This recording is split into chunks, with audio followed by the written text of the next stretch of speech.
ನಮಸ್ಕಾರ. ಟಾಪ್ 30 ಪ್ರಶ್ನೋತ್ತರ ಕಾರ್ಯಕ್ರಮಕ್ಕೆ ಸ್ವಾಗತ ಸುಸ್ವಾಗತ. ಈ ಒಂದು ಎಪಿಸೋಡ್ನಲ್ಲಿ ಸಂವಿಧಾನಕ್ಕೆ ಸಂಬಂಧಪಟ್ಟಿರುವಂತಹ 30 ಪ್ರಶ್ನೆಗಳನ್ನು ಸರಳ ಉತ್ತರಗಳ ಜೊತೆಗೆ ನೀಡಲಾಗಿದೆ. ಇಲ್ಲಿ ಯಾವುದೇ ರೀತಿ ವಿವರಣೆ ಇಲ್ಲ. ಕಾರಣ ಏನಪ್ಪಾ ಅಂತಂದ್ರೆ ಇದು ಫಾಸ್ಟ್ ರಿವಿಷನ್ಗೆ ಅನುಕೂಲಕರವಾಗಲಿ ಅನ್ನೋ ಉದ್ದೇಶಕ್ಕೆ. ನಾಳೆ ಪರೀಕ್ಷೆ ಇದೆ ಅಂತಂದಾಗ ಅದರ ಹಿಂದಿನ ದಿವಸ ಪಟ ಪಟ ಪಟ ಪಟ ಗ್ಲಾನ್ಸ್ ಮಾಡಲಿಕ್ಕೆ ಈ ಒಂದು ಎಪಿಸೋಡನ್ನು ಮಾಡಿದ್ದೀವಿ. ನಿಮಗೆ ಇಷ್ಟವಾದಲ್ಲಿ ಲೈಕ್ ಮಾಡಿ, ಶೇರ್ ಮಾಡಿ, ಕಮೆಂಟ್ ಮಾಡಿ. All the best.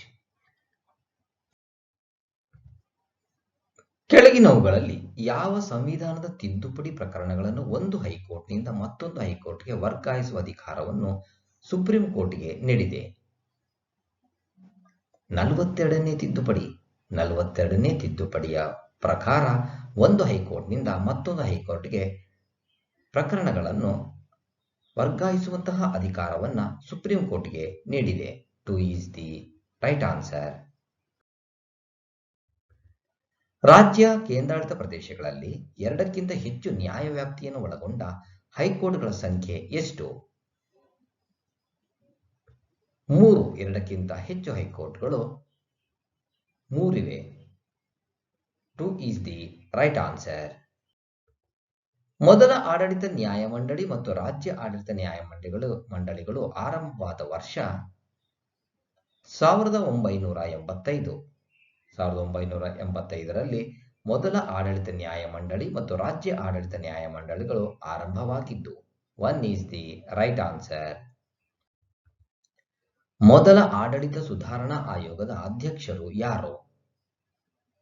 Morarji Desai. ಮೊದಲ ಆಡಳಿತ ಸುಧಾರಣಾ ಆಯೋಗದ ಅಧ್ಯಕ್ಷರು Morarji Desai. 3 is the right answer.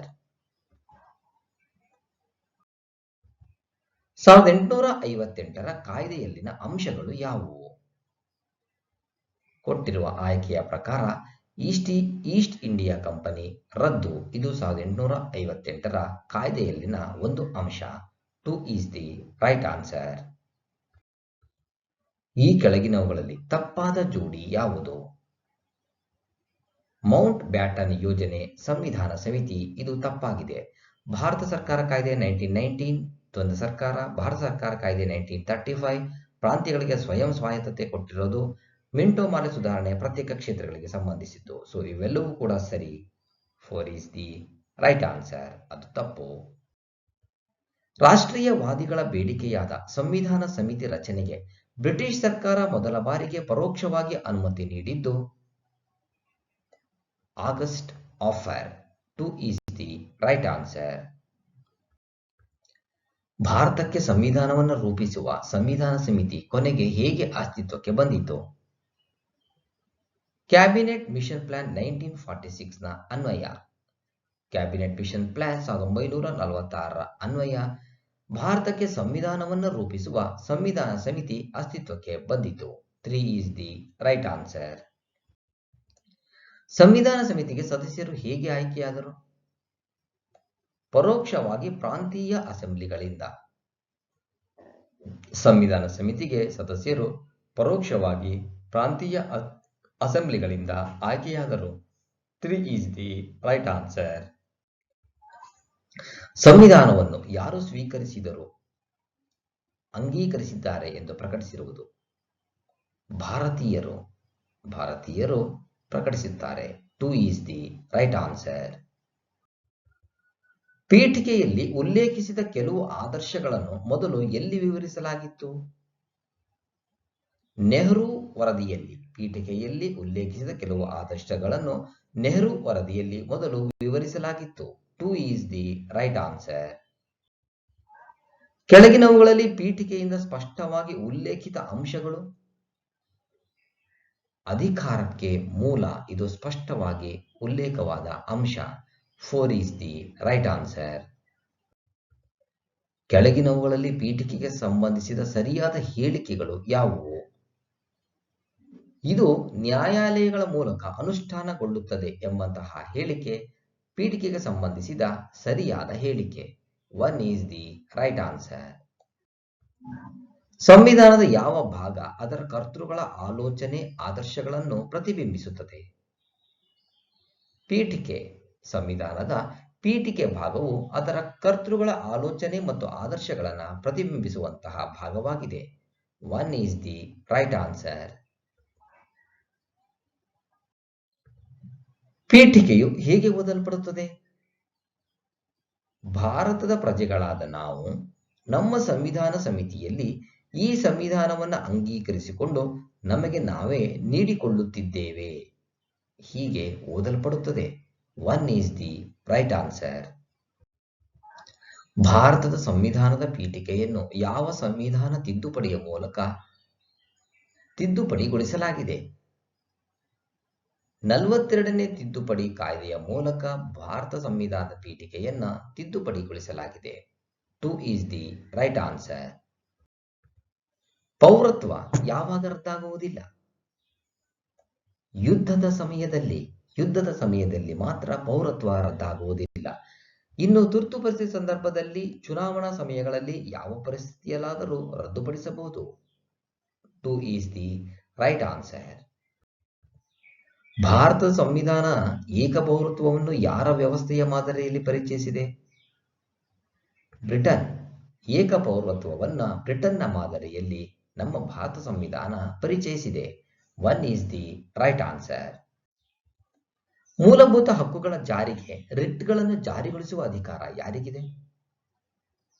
Supreme ಕೋರ್ಟ್ಗೆ ಮೂಲಭೂತ ಹಕ್ಕುಗಳ ಜಾರಿಗೆ ರಿಟ್ಗಳನ್ನು ಜಾರಿಗೊಳಿಸುವ ಅಧಿಕಾರ ಇದೆ. 3 is the right answer. ಮೂಲಭೂತ ಹಕ್ಕುಗಳನ್ನು ಯಾರು ರದ್ದುಗೊಳಿಸಬಹುದು? ರಾಷ್ಟ್ರಪತಿಗಳು ಮಾತ್ರ ಮೂಲಭೂತ ಹಕ್ಕುಗಳನ್ನು ರದ್ದುಗೊಳಿಸಬಹುದು. 2 is the right answer. ಒಬ್ಬ ಪೌರನ ಮೂಲಭೂತ ಹಕ್ಕುಗಳನ್ನು ಹೇಗೆ ಸಂರಕ್ಷಿಸಲ್ಪಡುತ್ತವೆ?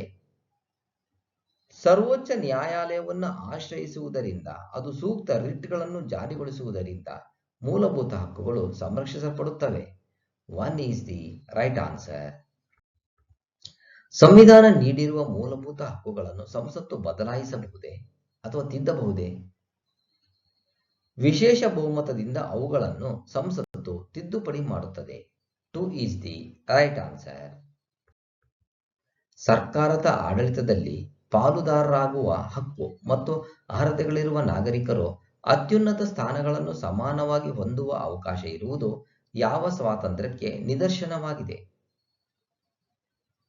ರಾಜಕೀಯ ಸ್ವಾತಂತ್ರ್ಯ. ಸರ್ಕಾರದ ಆಡಳಿತದಲ್ಲಿ ಪಾಲುದಾರರಾಗುವ ಹಕ್ಕು ಮತ್ತು ಅರ್ಹತೆಗಳಿರುವ ನಾಗರಿಕರು ಅತ್ಯುನ್ನತ ಸ್ಥಾನಗಳನ್ನು ಸಮಾನವಾಗಿ ಹೊಂದುವ ಅವಕಾಶ ಇರುವುದು ರಾಜಕೀಯ ಸ್ವಾತಂತ್ರ್ಯಕ್ಕೆ ನಿದರ್ಶನವಾಗಿದೆ. 2 is the right answer. ಸಂವಿಧಾನ ಸಮಿತಿ ಮೂಲಭೂತ ಹಕ್ಕುಗಳನ್ನು ಅಂತಿಮಗೊಳಿಸಲು ನೇಮಕಗೊಂಡ ಸಮಿತಿಯ ಅಧ್ಯಕ್ಷರು ಯಾರು?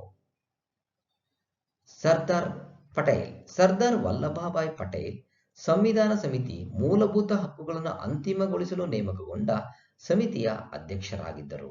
3 is the right answer.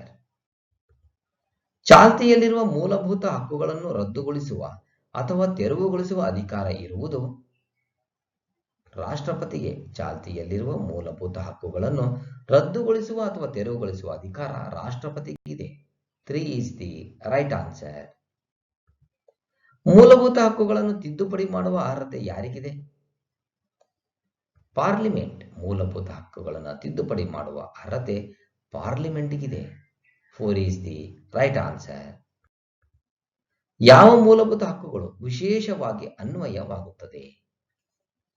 14ನೇ ವಯಸ್ಸಿನವರೆಗೆ ಶಿಕ್ಷಣ ಹಾಗೂ ಅಪಾಯಕಾರಿ ವೃತ್ತಿಗಳಲ್ಲಿ ಕೆಲಸ ನಿರಾಕರಿಸುವ ಹಕ್ಕು ವಿಶೇಷವಾಗಿ ಅನ್ವಯವಾಗುವಂತಹ ಮೂಲಭೂತ ಹಕ್ಕುಗಳು.